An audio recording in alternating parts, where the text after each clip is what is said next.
ఈ రోజే డౌన్లోడ్ చేయండి. మీ ఫేవరెట్ షోస్ చూడండి.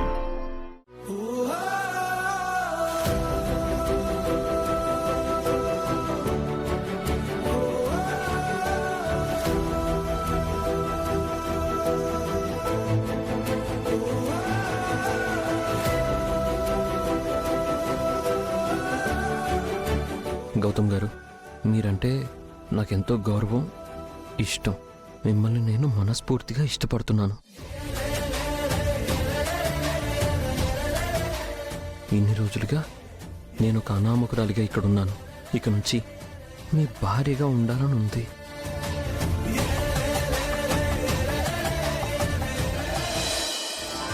కనులు కనులు కలిసాయి కళల ఏరువాకై మనసు I love you so much. నేను కూడా నిన్ను ప్రేమిస్తున్నాను అహల్య.